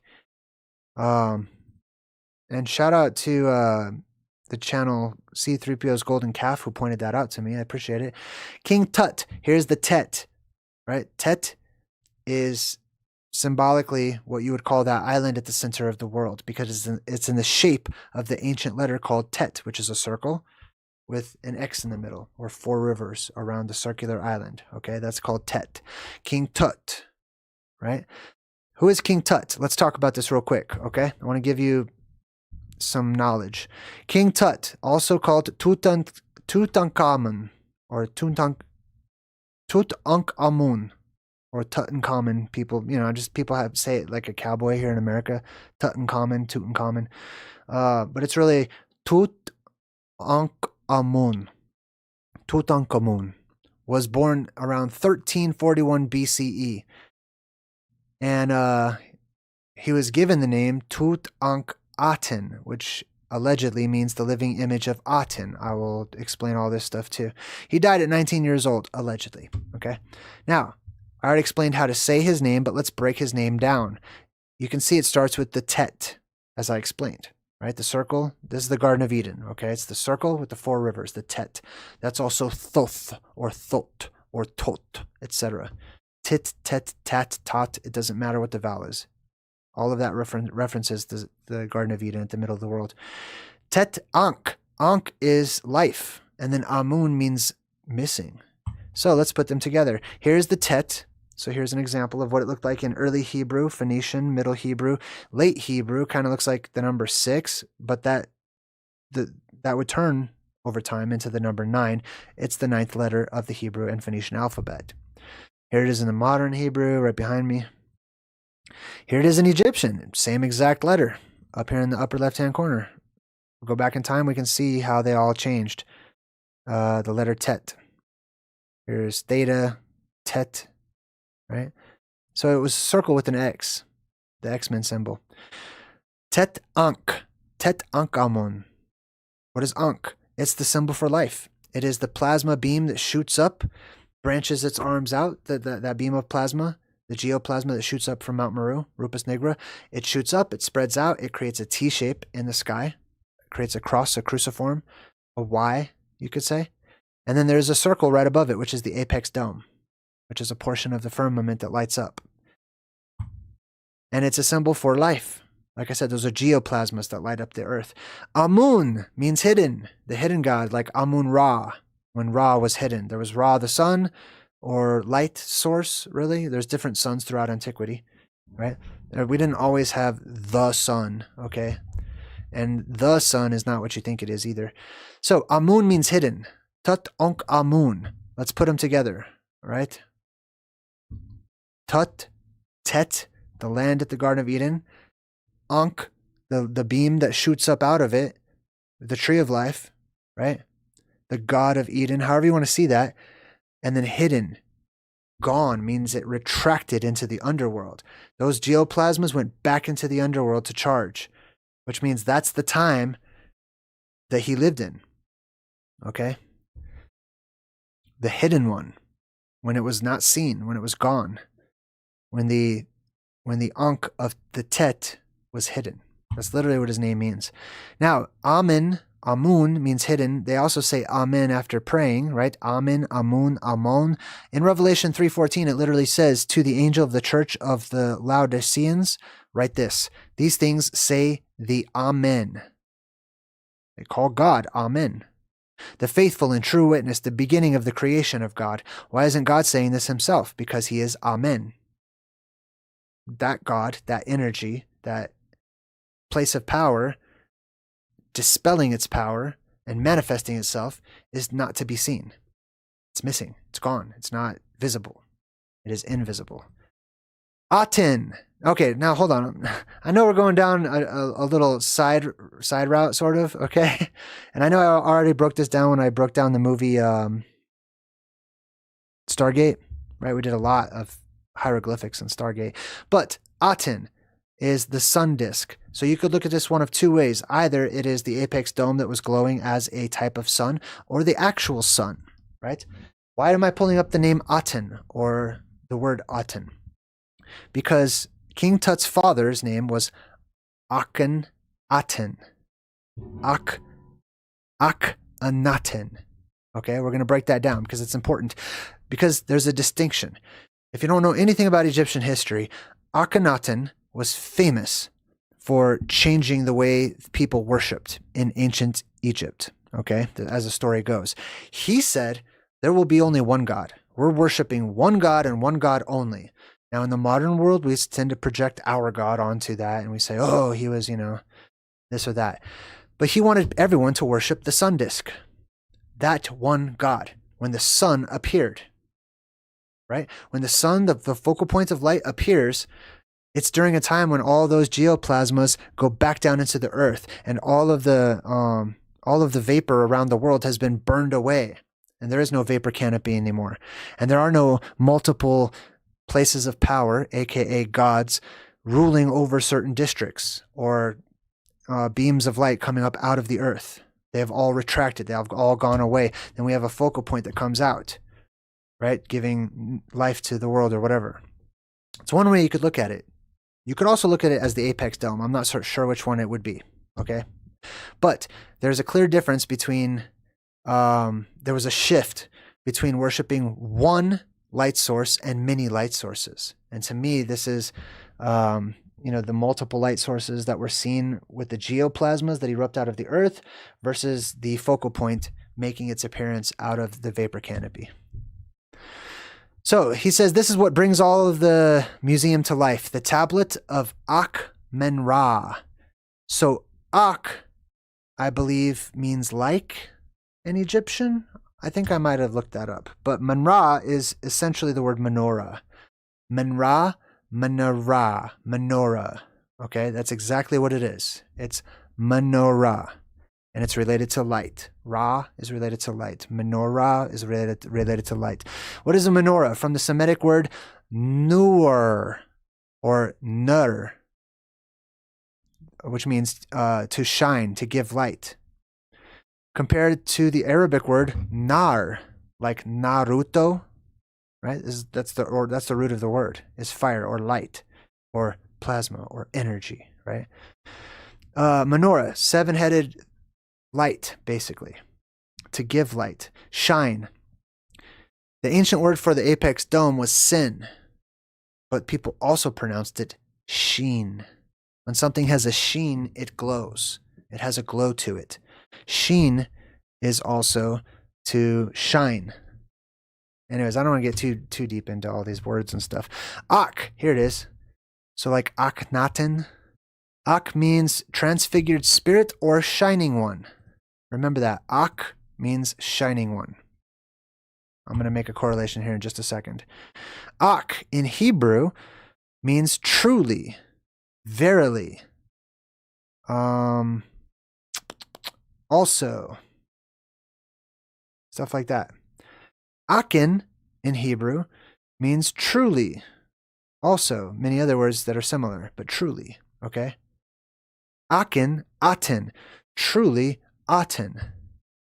Truly, Akmen-ra, or truly Menra, or truly menorah, the true menorah. Now, this is a geoglyph, or this is a petroglyph that somebody drew of the plasma that shoots up from Mount Meru. They've included the legs, which are the plasma sheath, the Big Apple, as I told you about. Those are the legs when you see them from a distance. It's just a dome that goes over the Garden of Eden. That's why there's people underneath its legs. And then we have the arms that reach up. That's the main beam of plasma that shoots up from the center of that mountain. Plasma instabilities branch off to either side, giving the impression of arms. And then some weird 7 heads, right? Like a 7-headed serpent or something or whatever. This is This is what people saw in the sky.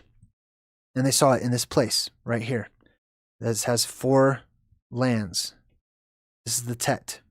This is the Garden of Eden, right? Where giant trees grow and stuff like that. Here it is again, the menorah here in the United States, in rock art, in petroglyphs. The menorah, it's sideways. But you can see it's right there. Why would they be drawing the menorah, you know? Here it is. Here's other versions of it in different places across the world. Here we have India with their serpent-headed deities. Here we have the ancient Toltec in Mexico. Here's some ancient deity sitting sideways with its arms facing forward, and its head is just a knotted, twisted mess of serpents.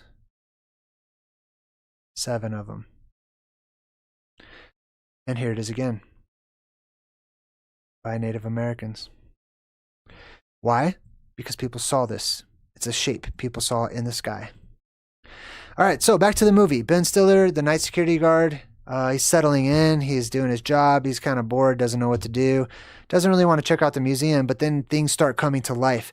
One of the first things he meets is the Cro-Magnons, the Cavemen. You see how they look like they are in the process of changing into monkeys? Please, I want to point this out to you. It's in the process of changing into a monkey. This is not the reverse. I'm sorry, it's so ridiculous to me. There's not humans, or they're not monkeys that are slowly becoming intelligent beings or whatever and turning into humans. They are humans that have been cursed, you could say, okay? And they're turning into animals. They are dumbstruck. Something happened to them. They're muscular, etc., right? Playing with fire probably is my guess because of radiation, right? That's them playing with fire. That's the whole them, you know, they're trying to like bang rocks together in the movie to make fire, because that's how we've been taught about cavemen, right? There's some sort of an association with cavemen and like making sparks. And they're so fucking dumb and they sound like monkeys, excuse my language, but they like have this association with fire. It's not actual fire. Fire existed in the natural world, okay? You don't have to bang rocks together to make fire. There's fire that happens all over the place, okay? All the time. It's not some miracle. Plasma is a miracle. Plasma is spirit form. Plasma is energy. And then there's radiation. Like regular fire doesn't really cause mutations that turn people into monkeys. Plasma can. Then we got the mannequins. Obviously, they came to life. The robots taking a life of their own. And then he says, there's the cowboys versus the Romans. He says, "This ain't your fight. This here giant's on our land." And they refer to him as a giant. This is Gigantism. Gigantism will return to this world. As I said, all the survivors of the apocalypse, people like myself and you watching, if you do survive, you will not likely grow to gigantic sizes when the world around you is. All the new things that are born into that world, starting with plants because they live and die the fastest, and insects. Plants and insects are going to start growing super fast. You're going to watch and you're going to feel like you're shrinking as the world around you gets bigger and bigger and bigger and bigger. And that's because your muscle structure, you've already gone through puberty. Your muscle structure is pretty much solid and locked in, your skeletal structure, everything. But your kids are not. Your kids will be born into that world and they're going to get bigger and taller and taller and taller. But the benefit is that you'll have super strength. Your density of your muscles and your skeletal structure is going to be way stronger compared to those born into that world under atmospheric depressurization. All right, next up, we meet the 26th President of these United States of America, at your service, Teddy Roosevelt, however you say it, right? Now, here's some interesting facts about Teddy Roosevelt, this particular President of the United States. He created and protected about 230 million acres of public land, parks, including national parks, national forests, national wildlife refuges, earning him the title Father of American Conservation. Why would he do that, do you suppose? Why do they set aside this particular areas and call them national parks? And is it because they're so nice? are these government people, the presidents and all these people, are they just so loving and so kind and they're tree hugging hippies? Or is there something else? He helped inspire the teddy bear after refusing to shoot a captured bear on his hunting trip. The toy was named for him after that. I don't know if there's any truth to that. I just thought it was interesting. During a 1912 campaign speech, he was shot in the chest, yet still spoke for nearly 90 minutes before seeking treatment. 1912. I wonder why he was shot in the chest. Interesting little factoids. The tablet of Amun-ra, or amun-ra, right? Shining menorah. Ak means shining, right? On that night, he said. Now he's going to be telling you your own history, okay? When they start saying things like they go into like the past, like on that night or whatever, they're allowing you to take a glimpse into our very own history in our actual real world. On that night, everything in this Garden of Eden came to life. Everything in this world came to life. Everything in this museum came to life. This museum is your whole world in one building. Okay? Everything in the world came to life. Like I said, the robots, gigantism, all the things that you think are fiction and sci-fi and stuff like that, they're not. They're real. They're just, they're not popular anymore. They're not prevalent in our society anymore. But the day will come when they return. On that night, on what night? The apocalypse. The apocalypse comes at night. It's always at night because the sun will go out. The moon will go out. The stars will go out. The only light you see will be the spirits entering into this world in the form of plasma. Every night since then. Then he tells them, your job is to keep everything in this museum, aka the Garden of Eden also, from getting outside. Because if it gets outside, we turn to dust, he says. We turn to dust. Now, if they're sharing with us actual history from our actual real, hidden history of Earth, then he's talking about leaving the Garden of Eden, which is a museum, which is a safe place that contains all of the things that we have forgotten about our history, okay? Like I said, there's a plasma sheath wrapped around the Garden of Eden. Now, keep this in mind. This is from the Bible. It's called the Judgment of Satan in Revelation chapter 20. It says, they marched across the breadth of the earth and surrounded the camp of God's people, the city that he loves. This is at the center of the world at the North Pole. But fire came down from heaven and devoured them. What do you think happens to those bodies when fire comes down from heaven and devours them? They will turn into dust. They will burn to a crisp, just like when you cremate a body, it turns into dust or ashes or whatever. It's dust, okay? So if these people leave the safety of the Garden of Eden and go outside of the camp of the saints, they are in danger from something from above burning them to a crisp. And here they are turning back into their exhibits or whatever. I'm going to tell you right now what it is because I think we get there a little bit later on, but it's the sun, okay? The sun is getting hotter and hotter, and it's going to continue to get hotter and hotter until it starts to burn everything, and it's going to transgress the northern tropic one of these days, and it's going to move towards the North Pole until it rests over the holy place, sitting above the alleged throne of God, which is Mount Meru, declaring itself to be God. And people will worship the sun, and they'll be in fear of the sun, and they will be reverent of the sun. As the sun is burning and scorching the earth, as it makes its way to the center of the earth before it goes out. And when it gets to the center, it's going to start leaving, it'll bake the earth as it goes. It'll scorch the earth, leaving a yellow brick road in a spiral all the way to Oz, so to speak. So this woman, she's a tour guide at the museum, teaching all these lovely children the facts of life about history, right? They're all looking up to her and taking her word as the truth. She says, in the whole museum, the capuchin monkey, a highly intelligent primate, known for its loving and generous nature. And then he goes, because this is the same monkey that just peed on him, stole his keys. It's a really The monkey's a punk, okay? So what they're showing you here, and she's like, excuse me? And he's like, oh, no, I was laughing in amusement. It's really awkward, right? And then he walks up to the monkey. He says, let me tell you something, buddy. I'm not buying it. You might have fooled them. You might have the kids fooled, right? Not me. You can't get past me. He starts talking to the wax figure. And it's supposed to be funny. But here's the reality. The tour guide is wrong. The authority figure on the subject of history is wrong. The truth seeker, who accidentally stumbles into the position of being a truth seeker, knows the truth, that she's lying to the children.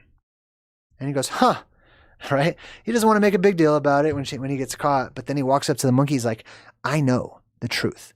I know the reality of history. I know what's really going on here. And this is us. This is me. Whenever I listen to what my kid brings home from school and tells me George Washington had wooden teeth and all this ridiculous stuff that he's taught as historic fact. That's me going, huh. Right? When he's like, huh, sure, if you say so. Right? Because you know the truth. You know better. Now, he says, there's a storm coming, buddy. And like, that's supposed to be funny to people who don't recognize the truth of it. The truth of it is, there is a storm coming. A world storm. There is a world storm that is coming to our world. It is an apocalyptic event. It is a cataclysmic event. And I call it the plasma apocalypse. It's atmospheric depressurization. It's the dome above us opening up and cracking open. And most people on Earth will die. Most of them. There will be survivors. So, the wise, oftentimes, or the lucky, will be the ones who survive. People who are preparing or happen to be in the right place at the right time with the right circumstances. If you want to survive that, I highly recommend taking an interest or, getting a lucky horseshoe or a rabbit's foot or something to help you out. But there is a storm coming. Okay, every time you hear this reference in the movies, they're talking about, subtly referring to, the world storm. A low pressure system, the world across, because the atmosphere loses pressure. It's the plasma apocalypse, and it's coming. And they're telling it to you in like every movie. All right, what else?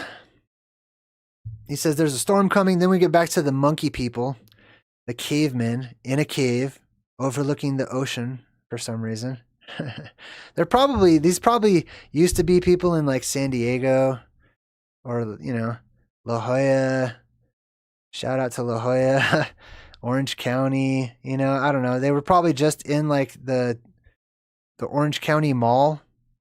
What's that called? South Coast Plaza or something? West Coast Plaza? I forgot what it's called.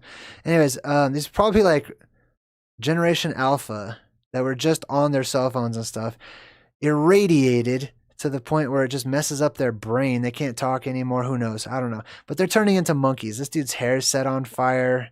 They're just as dumb now as they were before the apocalypse, in my opinion. Okay? These people are not intelligent. But anyway, that's the cavemen slowly turning into monkeys with an obsession with light and fire inside of the earth. What else? Oh, so one of them escapes. He goes outside. Remember, if you go outside of the Garden of Eden, you're in danger of turning into dust. What happens to cause him to turn into dust? He looks right at the sun. Sun comes up, and next thing you know, the sunlight touches him, and just like a vampire or whatever, turns into dust. He gets burnt up by the abomination that causes desolation, to quote the Bible, okay? Because that's what it is. The sun will become the abomination of desolation. The sun will become the blue star Kachina as it gets hotter and hotter and goes through a color spectrum shift into the blue spectrum. Blue part of the spectrum. Here's another reference to the plasma apocalypse right next to this guy. Right? See that blue storm, weathering the storm? That means surviving the apocalypse. That's what this movie is about. That's what pretty much all these movies are about. Now, he takes his son, his kid, to the museum because he wants to show him, hey, I'm not a loser. Like all this, basically it's the truth seeker trying to convince his family that there's substance to all these conspiracies, all these, fringe philosophy, all this hidden history, all this stuff is important. It's valuable. So he takes him to the museum, and he's waiting for everything to come to life. But it doesn't. And the kid's like, are you okay? You know, is there something wrong with you, Dad? You know, you're acting like kind of like a crazy person. So he's walking around begging the exhibits to come to life. He's like, come on, it's sundown. Why isn't things turning to life? Come on, time to wake up. And he's like, no, I'm telling you, this is the truth. There's this tablet, and it makes everything in the museum come to life. Symbolically, he's talking about the blue beam that comes out of the mountain, which is also Mount Sinai, Mount Olympus, etc. Rupus Nigra, Mount Meru at the center of the world. There's this tablet that makes it all come to life again. There's this tablet that brings back dinosaurs. There's this tablet that brings back cavemen. There's this tablet that brings back these gigantic stone heads and stuff. It's all talking about the apocalypse. Okay? And that tablet is that central mountain, the mother that gives birth to the light of the world, the container. That mountain is the container. It's the female. It's the container that gives birth to the light. It's Mary, basically. All right? Giving birth to Jesus. He says, now there's a tablet? Oh my God, come on, Dad. And he just doesn't believe him, you know? And this is us. This is me. When I'm out there talking to grown human beings, this is how I see them. They're children. All right? All of them. Myself included. I'm also a child. Because we don't live very long. Every other apocalyptic cycle, our lifespans increase. They have tricked you into thinking that you have long lifespans because medicine's better than ever and we have sunscreen and stuff. That's wrong. You're dying earlier and younger every single year as we get closer and closer to the apocalypse. Lifespans are getting shorter and shorter. Your birthdays are getting more frequent because the luminaries are speeding up ahead above you, and you're adjusting your clocks and stuff to catch up with it. But you're not older, okay? People are dying younger and younger. And my point is, you're talking to children. Like the world is full of children, basically, right now that have like Benjamin Button disease. They're old-looking children.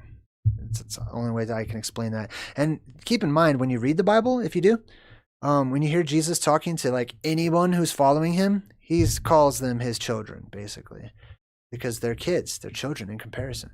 Now, the next cycle, when all of the atmosphere is electrically amplified, like I said, it will stimulate your elastin, and your skin will snap back into its position, and you'll stay younger longer, and you'll live longer.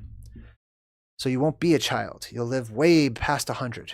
Okay, you'll live for hundreds and hundreds of years, especially the closer you are to these places of power. Now, he goes to look for the tablet, and it's gone, or it's amen, or amun. The tablet is now amun, right? I think somebody stole it, he says. This is the whole stealing the heart from the center of the world, stealing the heart of Tefiti from Moana, stealing some sort of precious crystal or jewel or the diamond in the rough, etc., right? Somebody steals it, allegedly, and it needs to be restored. It needs to be put back. The moment that happens, and that tablet, which is symbolic of the blue beam being retracted into the earth as the earth charges its energy, the moment that happens, they go outside and they see snow, and all of a sudden it's winter. I just showed you outside the sun came out. There was no snow anywhere. Now, all of a sudden, in the movie, they decided to put snow exactly after this scene when the tablet is gone. The tablet has been stolen, and the magic is gone. Now, snow. Why? Because this is when seasons are introduced to our Earth, to the surface world. Whenever you have these geoplasmas all around the Earth irradiating the atmosphere, it keeps it nice and warm. It keeps it tropical conditions across the world, desert and tropical conditions.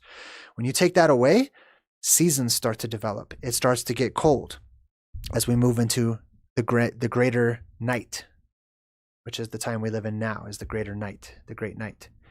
And so we have snow and ice falls from the sky, and it's not amazing to people, which it blows my mind. Now, remember I said there's the other security guards, the old men, and he's supposed to take their job and stuff because they're getting fired because they're old and stuff. Well, they decided to steal the tablet of amun-ra. They wanted to steal it. One, because it's solid gold. They could probably make some money, but they have a better reason for wanting that tablet. Now, these old men, okay, these old security guards represent the leaders of your world today, the elite. They represent your kings and your queens and your nobility and stuff. They're getting older and older and older. They don't want to. They don't care about money. They don't care about gold. The guys in this movie, they want you to think that they care about it being gold, like they're thieves and they just want to go sell it and get rich. Not the case.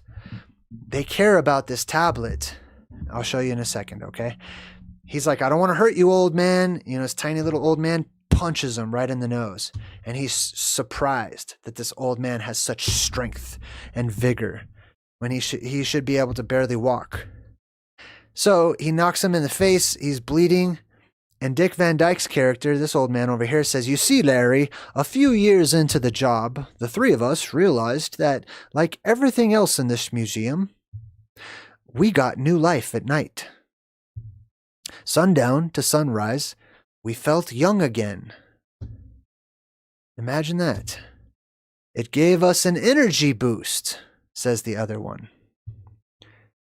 We love the nightlife, Larry. We had to steal the tablet. They're talking to you in code right now in the movie. They're telling you, they're disclosing it to you. These are the elite of the world, okay? They do not care about money. They do not care about gold. They do not care about precious metals or any of that crap. They care about life and energy.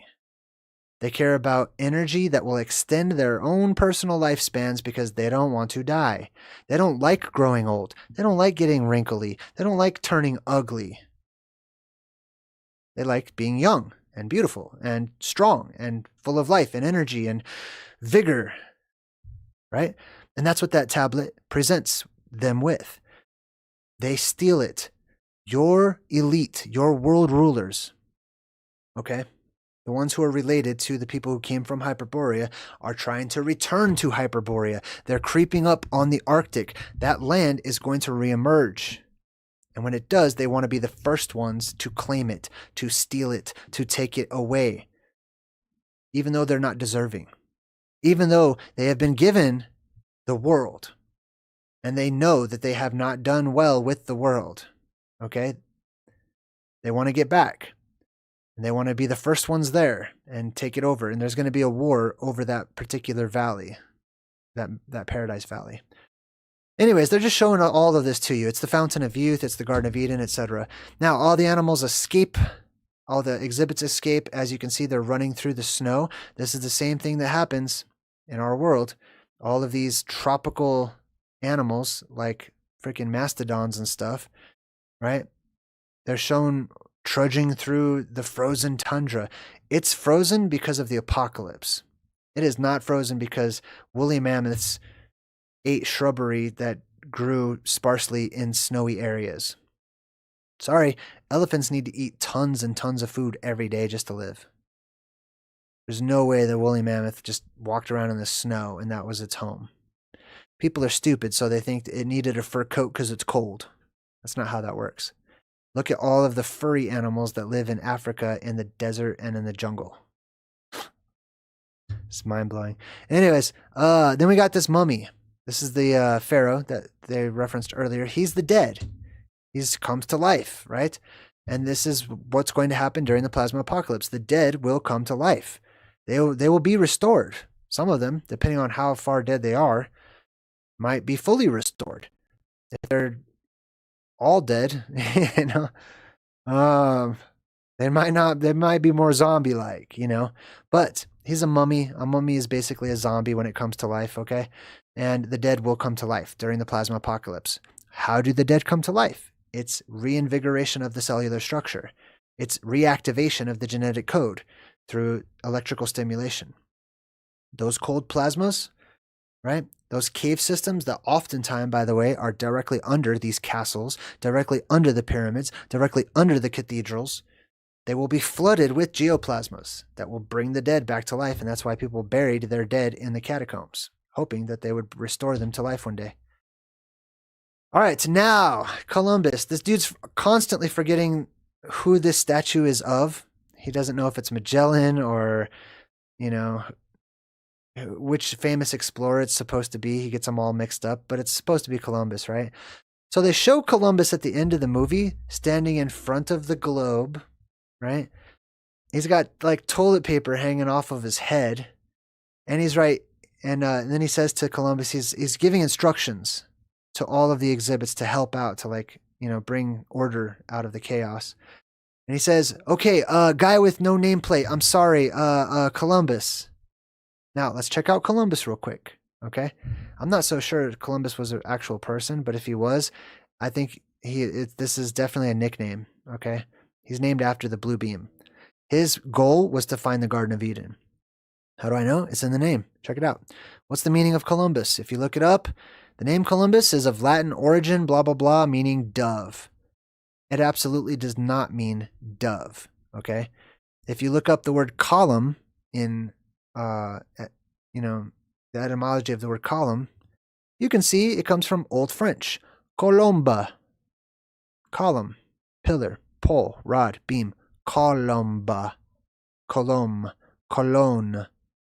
Means column. Pillar. From the Latin columna. Pillar. A form of columen. Means top or summit. The root word is kel, which means to be prominent, a hill. By extension, a very prominent hill, a very large hill or mountain. Right? Pillars, real tall mountains, beams of light coming out of them. This is what Columbus is named after. And Christopher is just a form of Christ, which means or implies shining one, right? Somebody who's consecrated. So he's like, okay, Columbus, Christopher Columbus, right? Who discovered America and discovered that the earth is round, etc.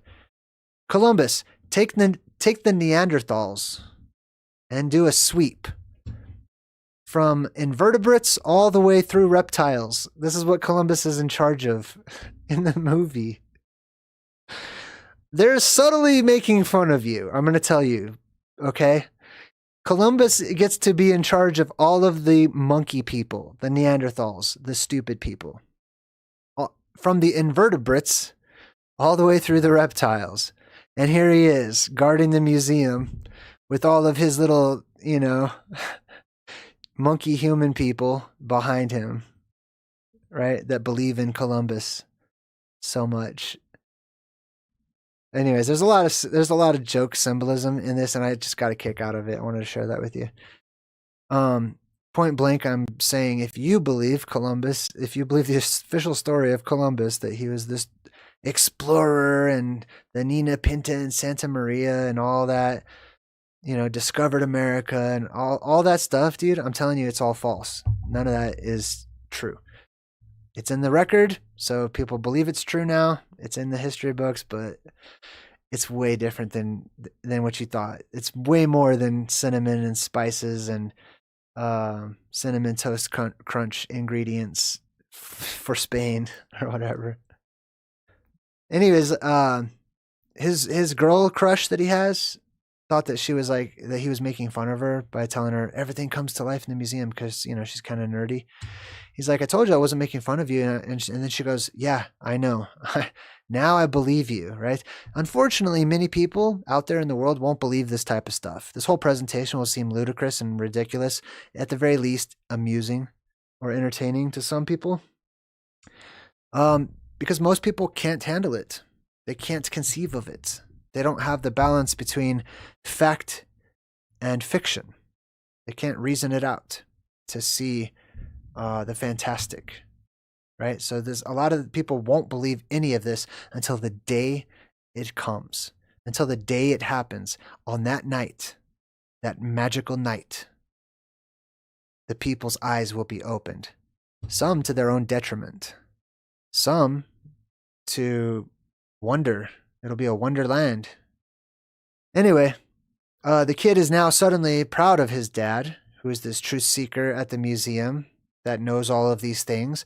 And he invites him to come to career day, and he brags about him being the night watchman at the museum. And he's proud of his job. He's proud of who he is now. He's no longer this drifter, this jack of all trades, kind of nomadically wandering about from job to job or whatever. And this is how I feel. Okay, I can vibe with this. And many of you can probably vibe with this too. gaining that confidence and that sense of pride in being a truth seeker is a great feeling. When you stop feeling ridiculed, when you stop bouncing from belief to belief, and you come upon and stumble upon hard truths that are hard for others to understand and can make you feel kind of crazy sometimes. But whenever we meet others that see it the way we see it, and they're exposed to these truths and stuff, then we feel like we're right at home. We feel like we have a family and stuff. And it makes us happy. It makes us feel like we have a place in the world again. Anyways, that's our presentation for tonight. I appreciate you guys stopping by to watch it. Leave me some comments. Talk to me in the chat, and let me know what you think. I do have the ability now to respond to your comments with audio. I didn't know if you guys realized that. So occasionally I might respond to like the top comment or somebody with audio, or actually have like a membership tier where I guarantee you'll get an audio response from me every single time. So look for that. You know, some people are kind of thought that was a cool feature. If you want to support me personally, this is my job. This is what I do. I'm him. Okay. And your donations, your support, the ads that play on my presentations and stuff allow me to be a researcher and an author and a website owner and a father. And just, you know, I get by. I thought I heard something. Anyways, I get by, and I'm thankful for your support. Patreon.com, JayDreamerZ.com. All right, until next time, I'm JayDreamerZ saying good vibes and goodbye.